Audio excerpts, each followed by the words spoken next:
Hello and welcome to the channel everybody. In this video I'm checking out the new Assetto Corsa version 1.8 update and all the new features that has, which are many.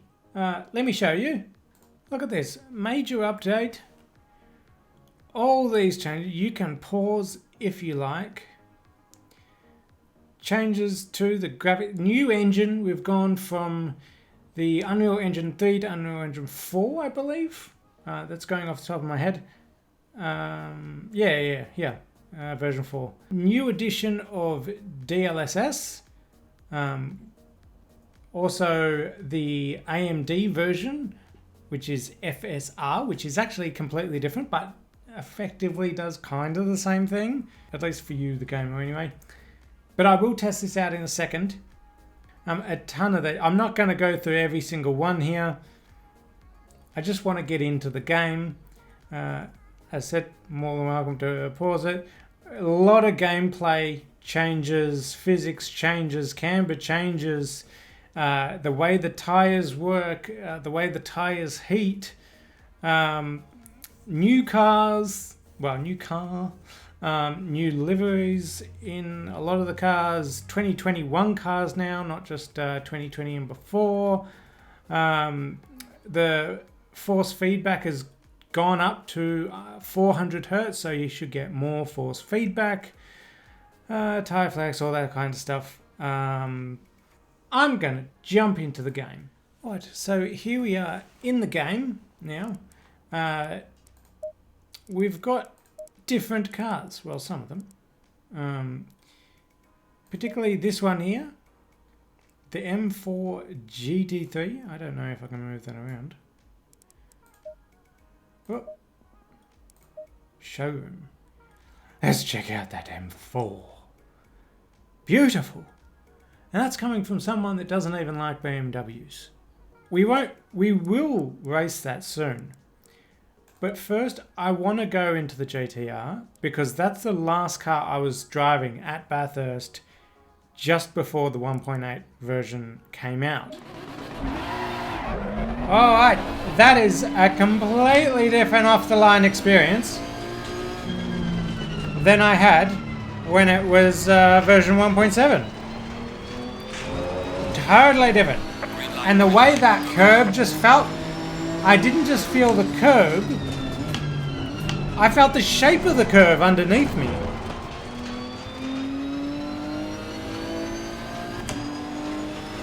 So, a few differences so far. Also, tires have now become more difficult to manage, especially when it's either cold or you're overheating the tires. It does simulate not just carcass temp, but the actual surface temp of the tire. Whoa, bit of a slidey slide there. Whoa! This GTR is lively. With version 1.8, you will have to update your setups a bit because the cars handle completely differently.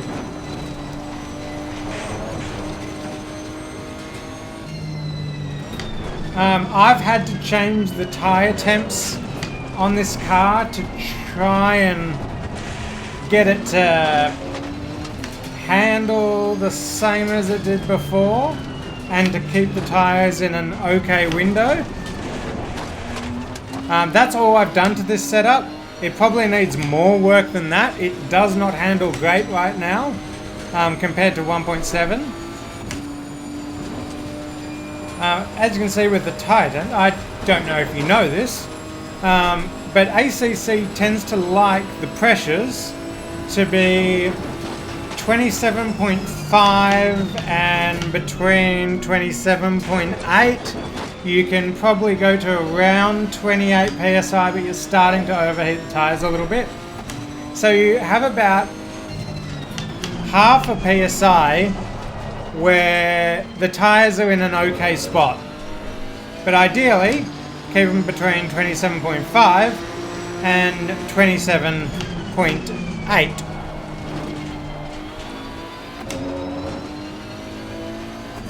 Now, as you can see, despite my front left tyre being 27.7, that's actually a bit cold there on the front. You can see it kind of bluey.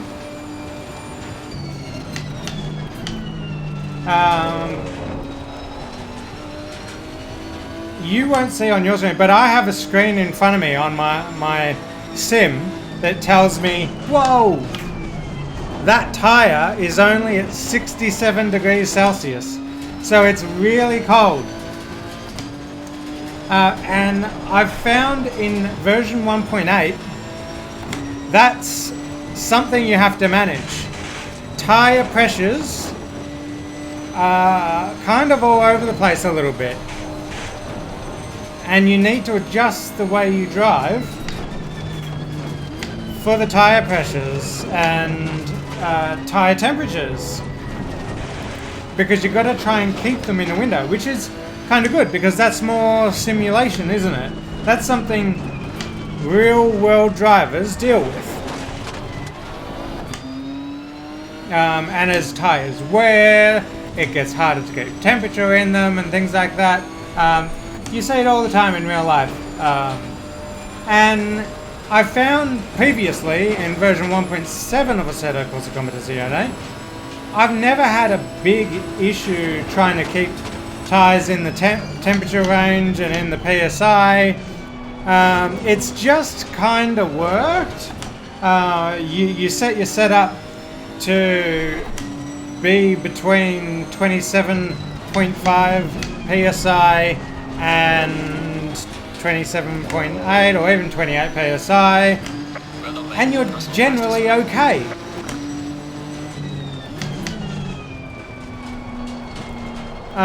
Even throughout the rows, as tyres wear, I've found I can always generally keep them in the window.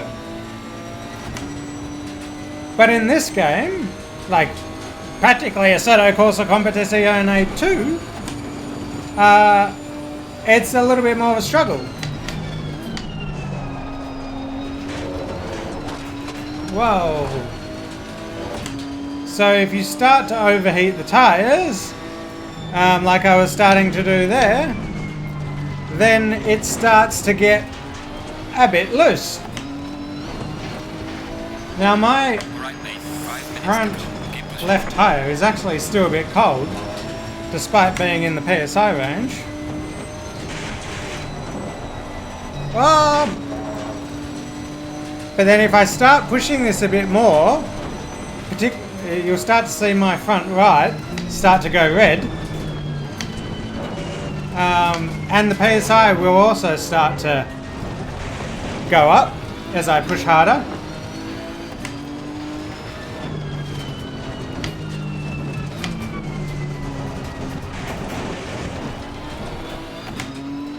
See, watch, even though I'm in a straight line, that PSI on the right front tyre will probably go up.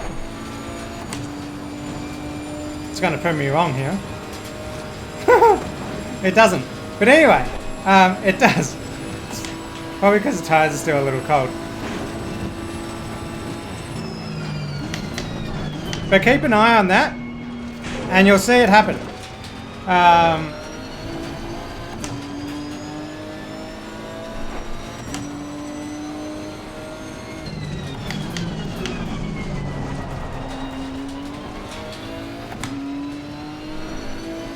So at the moment, I'm keeping okay temps, but I've just kind of been cruising. Oh, what a feeling over those curbs. Previously, a lot of people complained about the force feedback here in Assetto Corsa Competizione, but it feels good. I don't really have too many complaints about the force feedback. I'm on a Fanatic CSL DD.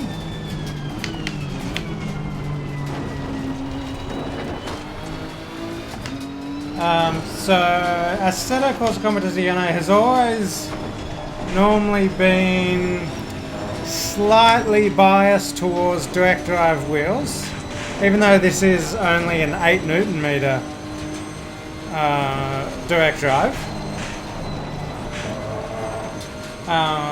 It's still generally always felt okay for me in this game, but the force feedback is now a little bit more detailed again. Some people are saying a lot more detailed. It probably depends on your wheel and your settings.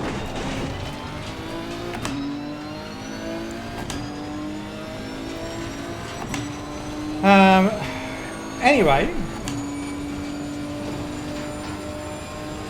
despite the fact that things have changed with the physics and everything, and Assetto Corsa Competizione say there is more grip now, they also said you're probably going to lose about a second or two a lap. Well, probably took too much of that curb. And that was a 205.1. So, before version 1.8 upgrade, in this car I was doing about 203.7. I think it was high 203s. And I probably could have just done, if I didn't muck up a bit, a 204 high. And as we all know from previous videos, I can't talk and drive, so that takes a bit of time off me as well, as you can just see there. So I lost about a second.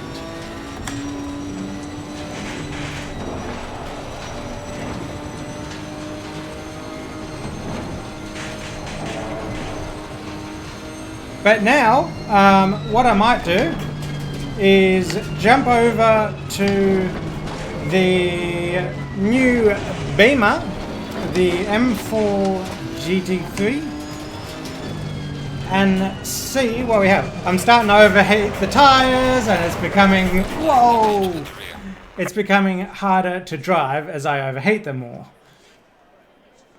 That's kind of my driving style. I do tend to like the car moving around a little bit, which is probably now going to be a problem in this game, so I have to tone down my driving a little bit. But anyway, let's jump to the Beamer. Alright, so one thing I didn't like about Assetto Corsa Competizione was the way you start a car like that. It feels much more natural now, whereas before it was very fake.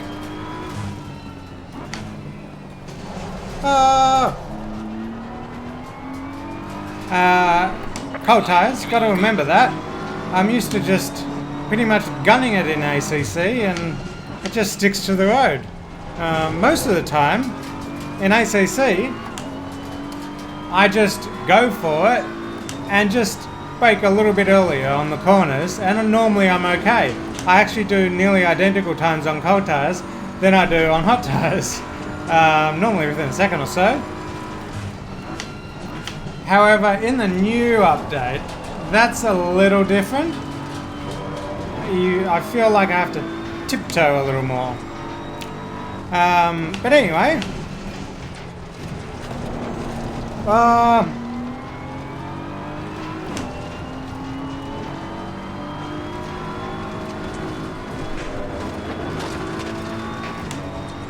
The BMW GT3. This feels like a hell of a car. I like this. It feels balanced.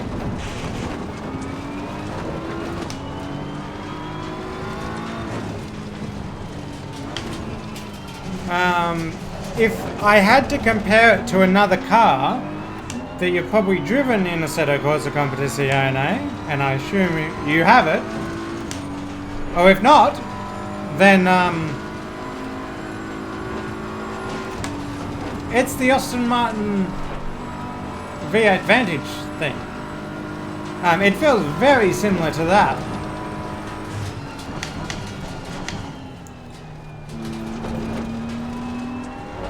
I like it. It feels planted, feels good. It's pretty responsive in the corners. The rear end's planted.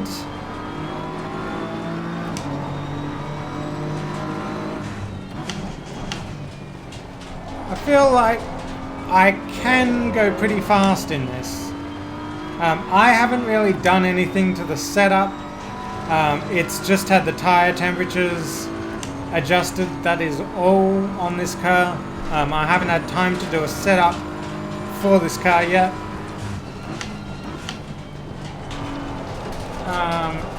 If I had to say whether it was understeer, it's definitely on the understeer side.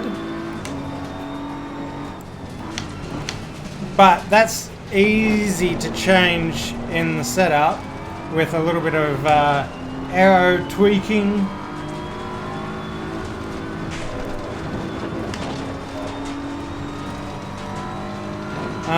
But as a normal aggressive setup, this car feels pretty balanced, and it feels like I can throw it around a bit more than I can the Skyline, for instance.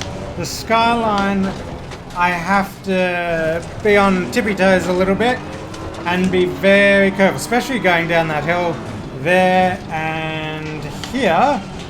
The Skyline always wants to step out on the back end and just spin around on me. Whereas this car, no problem. I don't think the back end moves at all. Just understeers a little bit, which, as I said, we can fix that in the setup, probably by raising the rear a little bit.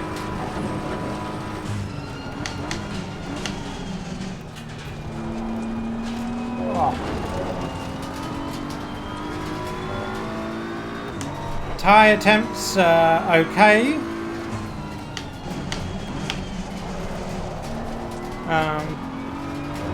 It still needs a little bit more pressure.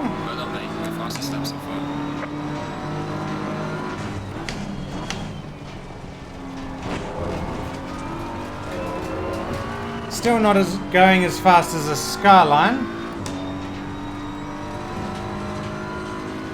but not used to this car as much, and for my style of driving, I actually like a car a little out of control, which this car is not. It's very planted and balanced, which is why a lot of people don't like driving the Porsche, but I've always quite liked driving the Porsche because it's out of control, and it suits my driving style.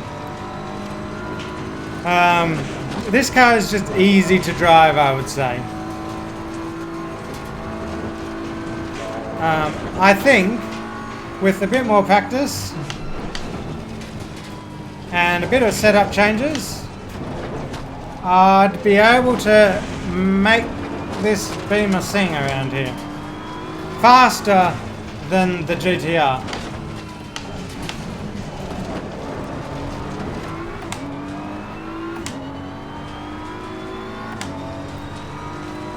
This looks like it's going to be a mid 205, so about half a second off what I was doing in the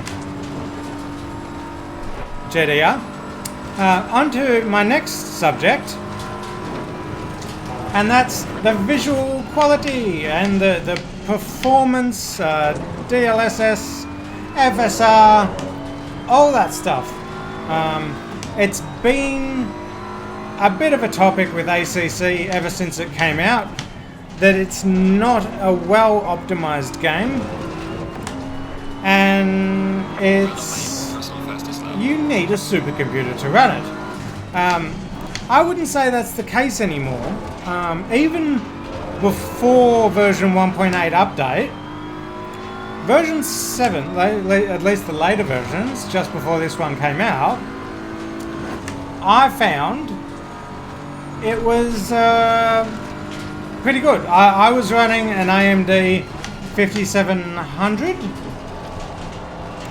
And initially, when I first got the game a while ago, that was struggling. I think it was like 60 frames a second on triple screen 1080. Even on low settings, like the lowest they can go. So all the shadows and all that kind of turned off and all that, and it was still struggling on 60 frames a second. Just before version 1.8 came out, I did some testing because I knew it was coming out and I knew the changes. And I had a look, and that same GPU, the 5700, was doing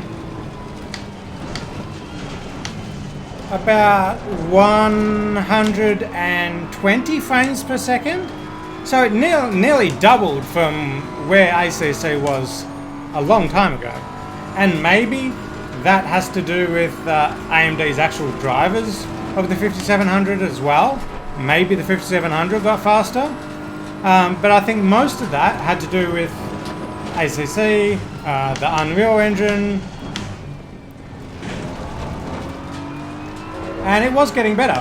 Now in version 1.8, it's even better again, regardless of DLSS and FSR, apparently, from what I hear.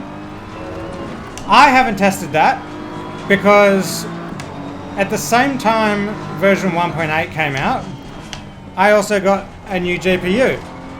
So right now, I am on a Nvidia 3080 now. Oh, sorry, not 3080. I was going to get the 3080. And sorry, I just had a phone call. Now I forgot where I was. Anyway, I think I was talking about the frames per second being better regardless of DLSS and all that.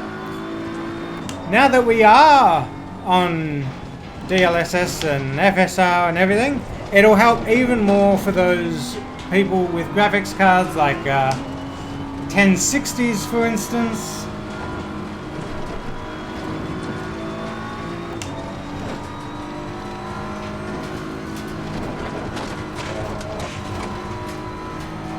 That may have struggled in this game beforehand. It should be better now.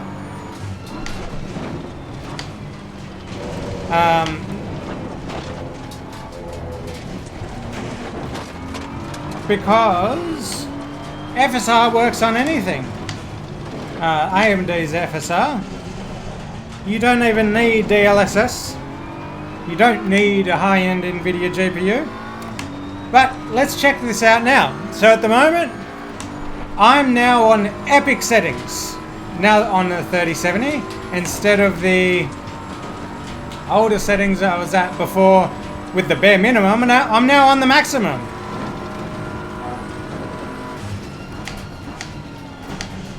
And currently 120 FPS. I'm sorry I can't get that onto this screen. It's a triple screen problem. 119 FPS, 113 FPS, and I'm just about to finish, but I'll start it again, and we'll put on DLSS now to see how much that changes the frames per second. 105 FPS now, and yeah, we'll see how that changes things, and the visual quality.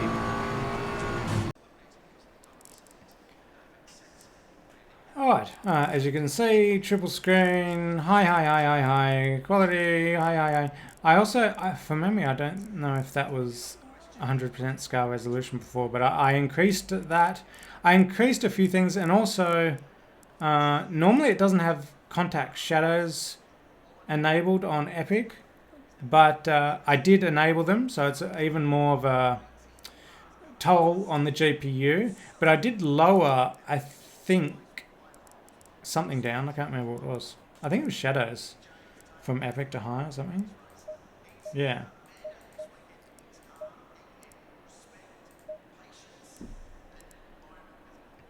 So I've just put those on high but I enabled that.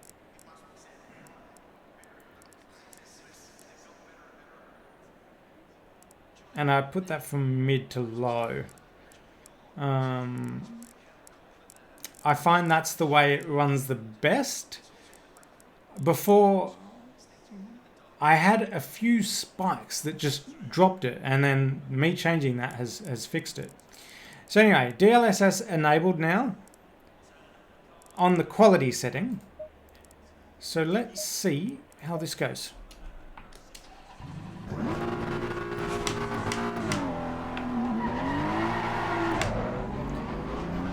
Now, this is the part of the video. Oh, cold tires. This is the part of the video that you may have to rely on my eye more than your eye. Now, through my OBS software and video capture and everything like that, the picture automatically degrades a bit. That's just the way. So you don't really see the 100% quality that I see. So what you were watching just before is still probably going to be a little bit pixelated to you. But to my eye it isn't when I'm racing. Now that I've got DLSS enabled, I feel that it's a softer image. And by that I mean, if you've got a smartphone with a camera and you have that beauty mode feature and you turn beauty mode on, you'll notice your face looks like it has a bit of makeup on. And that's kind of what I'm seeing here with DLSS on a triple 1080 anyway. It just, everything's a bit softer. Is it usable? Yes. Is it ideal? No. But most of you probably wanting DLSS probably are not running on a 3070. The reason a lot of people will want DLSS is particularly on a lot of the lower end hardware, where you want to be able to get to at least 60 frames a second on your 60 Hertz monitor, because 40 wasn't doing it for you.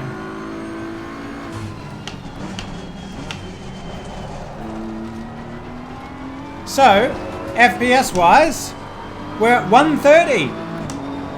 So we've jumped about 15 FPS on average, I would say, with quality mode.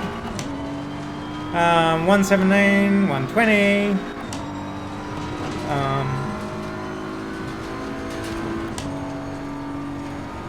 So yeah, about 10 to 15 FPS different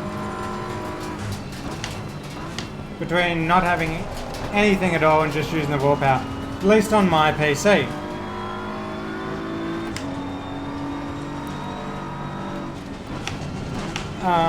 And for me, I find this quite drivable. It's fine. If I had to drive on this, I would. To be honest though, I would rather turn it off. But that's me, and I was already getting over 100 frames a second. Most of the time.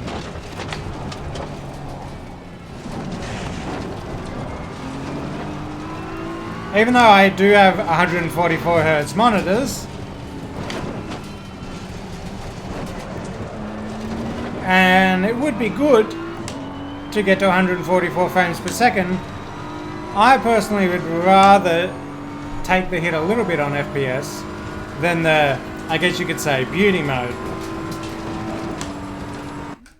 So I will also note that I can see that liquid moly sign up there quite well. Okay, so if I go down to options and I now change DLSS to balanced, we go apply. I can't read that liquid moly sign anymore. Because I know what it is, I know that's liquid moly.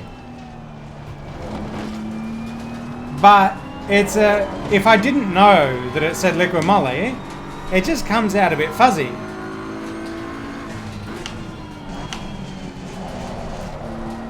And when you're coming up to a corner, like I'm only just starting to be able to read Assetto Corsa Competizione on that sign.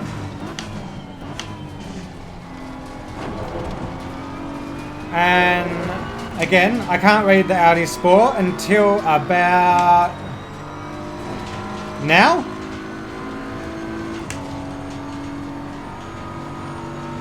And that's the same thing goes for the 100-meter boards and things like that, where I normally brake.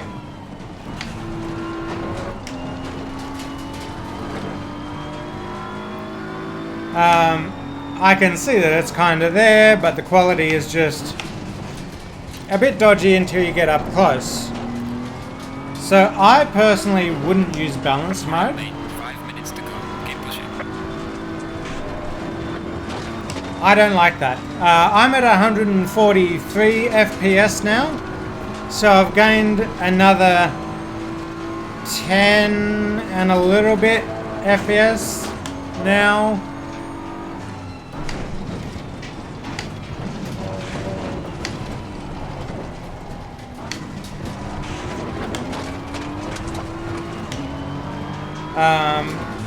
But yeah,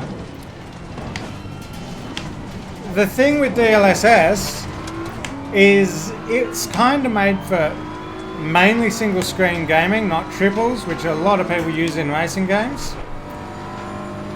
And it's to try, for people with 4K monitors, you can use DLSS in 4K and have it upscaled to 4K, but it actually goes on a lower resolution. I'm not going to get into how DLSS works, but you can look that up for yourself. But it's for people with high loads like 4K screens, and when you use it on 1080, it doesn't work anywhere near as well as it does in 4K.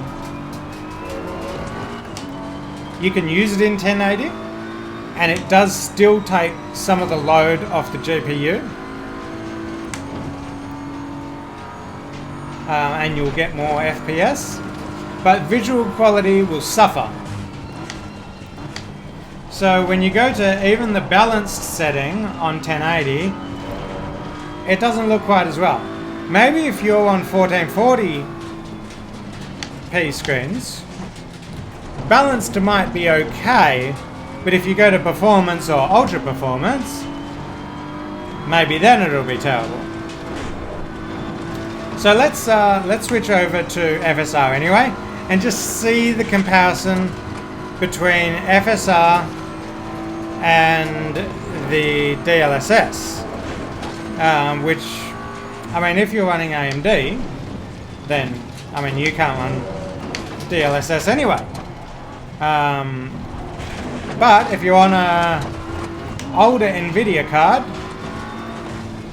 or AMD, FSR is for you. So let's switch over now. So FSR, we're going for ultra quality, which is the best quality they have.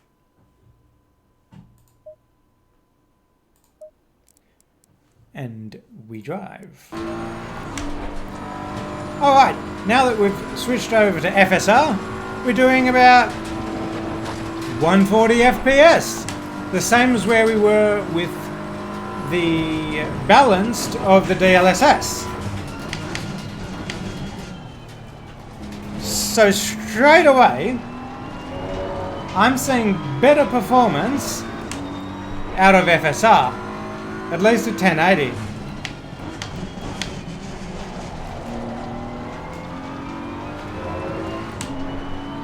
Now I've heard some people say at 4K that DLSS looks better. But that's not what I'm experiencing here with 1080 triples. Now I can read that Audi Sport sign just fine. That's no problem. I can see the 100 meter board. I can read that even from back there.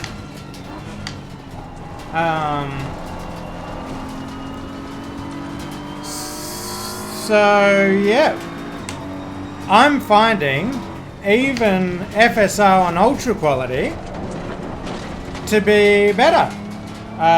It's clearer, you get more FPS, and I don't know, I'm on an Nvidia GPU.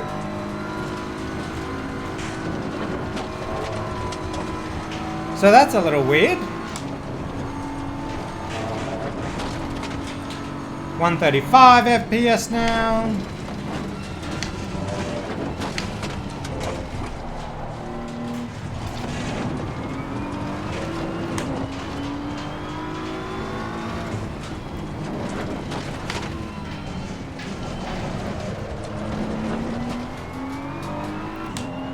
So yeah, let's now switch it up again and go to FSR in a step down. So we'll get a little bit more FPS again. We'll go to quality.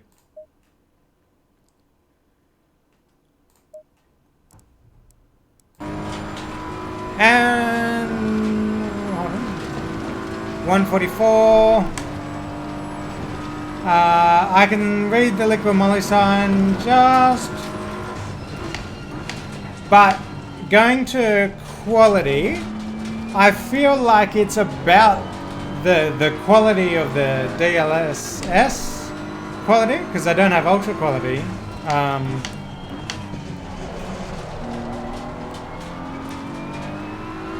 But much more FPS.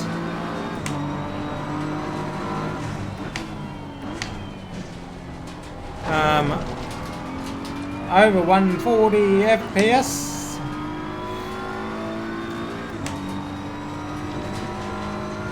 It's not really dropping below about 133 FPS.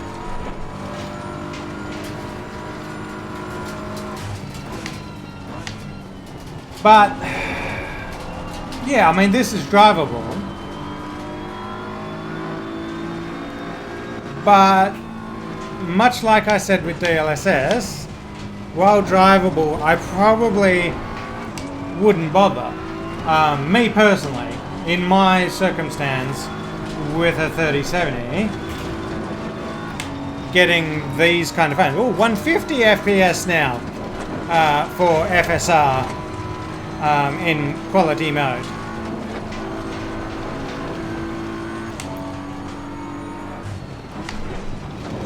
So yeah, me personally, I found with FSR on ultra quality, in the quality of the visuals seeing, with visuals that I'm seeing, I don't see much difference between ultra quality and not having any DLSS or FSR on at all. But when you go to quality on the FSR, which is this one here, I do see the beauty mode going on. So, you know, the only software I would use is FSR in ultra quality in my circumstance. For me, I don't think the others are worth it. Running 3 1080 displays on this GPU. So anyway, that was my look at the new Assetto Corsa Competizione. At least the major updates, the major things that most people will be looking at. New car, FSR, DLSS, how the computer performs on the new Assetto Corsa Competizione, with pretty much maxed out settings, by the way. It is at epic settings, and that's on a 3070. So it's, if you've got anything 3070 or over, like, you're not going to have a problem. Unless you're doing triple 4K screens or something. Because even if you're running triple 1440p, when you turn your settings down to like medium or something, or you're going to gain FPS back. And then if you add FSR and all that as well, you're going to gain it again. I think gone are the days of saying Assetto Corsa Competizione is unplayable with most computers. So I highly recommend Assetto Corsa Competizione if you've stopped buying it for now just because of performance issues. Give it a shot. I reckon you might be surprised that they've come a long way. Performance is better, and that's all you can really ask for. A game that performs, is fun to play, and is as sim as possible. So anyway, hit that like button if you liked it, subscribe for more videos, and I'll see you in the next video.